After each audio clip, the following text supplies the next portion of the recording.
there is a sleeping volcano in this country. The moods, people are not happy. You can see in our faces, we are pushing on with life. So first of all, I want to thank President Museveni for having written that letter. Actually, we talked about national dialogue 2 weeks ago, and I'm glad that finally President Museveni has written a letter. I don't know he's sending condolences to who. I think the national dialogue should be encouraged, but it is a risky business. Actually, you rather go and do pickpocketing in Kawempe, in Boise.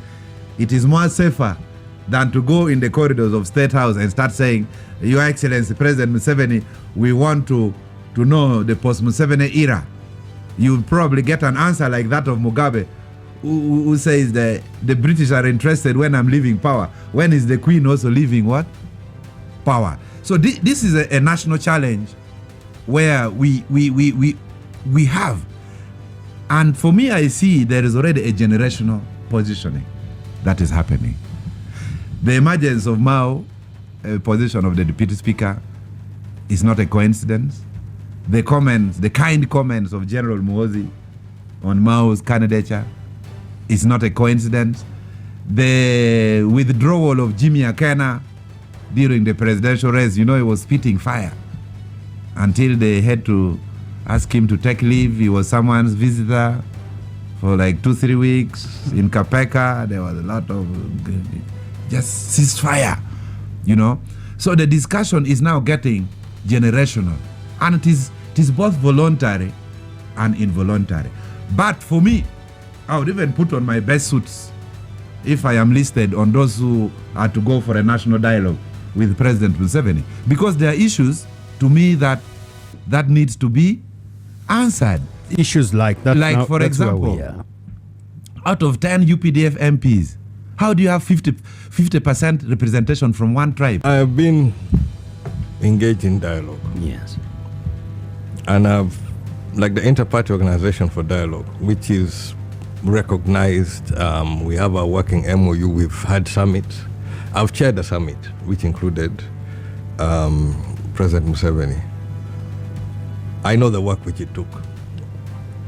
I know the bending backwards in order just to be able to get that first meeting. So I've invested a lot, and a lot of the issues, I did a lot of it with MAO. I've done a lot with MAO. From the time of the peace process, MAO was the one who invited me or delivered the invitation when we were going to Garamba. We were involved quite a bit in there. And behind the scenes, we've done a lot of discussion. When we got the release after the last election, there's a lot of behind the scenes discussion where you have to go and talk to people across board. I have been somebody who has been heavily invested in dialogue. I hope you haven't given up. I have not given up, but the way I have been treated, I am deeply wounded. For President Museveni, the password is loyalty.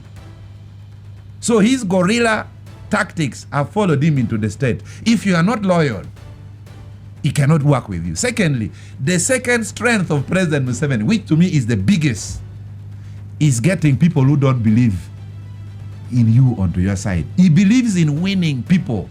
So now the people, the hot cake now, let me tell you, the hot cake now, if we put our best foot forward, Jimmy Akena, Odonga, Otto, Mujike, if we put our best foot forward, we can eat big in the next government. Because the character of the state is strong by absorbing new people. Those who have been in the NRMC, the Luero days, Captain Matovu, you are already loyal. What they need from you is discipline. Yeah. So this is the character of the state. And to me, that is the strength of President Museveni. There are radicals both in the opposition and in the NRM that they don't even want to see Bobi Wine standing near President Museveni. There are radicals in the NRM that they even don't want to hear that President Museveni is talking to Jimmy Akena. They are radicals. For example, now, there is no government. I have been complaining about something in the country. No one wants to listen to me. Everyone is preoccupied on how they should become ministers. The vice president, the ministers, everyone is running around. The only person who is there now is President Museveni. There is no minister. They are preoccupied on how they should get appointed in the next cabinet. So we have a problem. Fighting for committee chairs. For committee chairs, for leader of opposition, for speaker of parliament, for vice president. So the radicals are too much. Can you imagine There are people in the NRM who says President Museveni has won fair and square. They should not talk to any member of opposition. Talk to them for what? In the 20 years I've been a member of opposition, I never opposed President Museveni even once. Because we are not opposing the individual.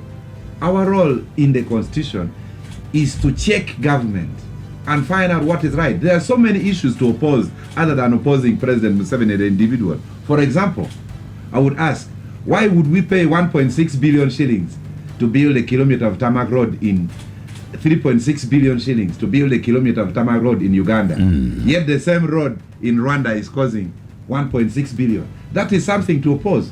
Why don't we have the railways running? The sleepers have been peeled off all over Uganda. Uganda railway is not moving from Pakwach, Arua, Jumani. That is something to oppose. Why would it cost 700,000 to produce a UPDF police officer uniform? 700,000 for one. That is something to oppose. Okay. Why would it cost 7 million shillings to produce an electric pole? I mean, to produce the poles for extending electricity. For one of those cement poles is 7 million shillings. Why would it cost 1.2 million shillings to produce an ONRA signpost? These ones you see at the roadside of writing kilometers. Each is 1.2. So the opposition should be issue-based. If your position is that of hating President Museveni, the individual, then you are misplaced. I would love to say the opposition has been I think it's weakened. quote-unquote condolences. Yes. The opposition has been weakened. The existence of the opposition in Uganda is very decimal. The institution of the opposition has declined tremendously. We have been seeing a steady decline over the years. If we get back to history, we started from the times of Cecilia Ogwal, Dr. Okule Pa, Augustine Ruzindana, Mara Tubo. Dr. Kiza Besigye, Omara Tubo, Semogere John before that. Kazora, Paul Kawanga Semogere. Then a second generation, Ben Wacha, Maria Matembe. Then a second generation of opposition politicians emerged out of the efforts of the first generation. The Spencer Turumwes Yes, led. the Norbert Mao, Regan Okumu, Nandala Mafabi, Abdu Katuntu. Then again, the third generation of opposition politicians emerged from those crop of politicians. You have the Odonga Otos, the Muiru Paul.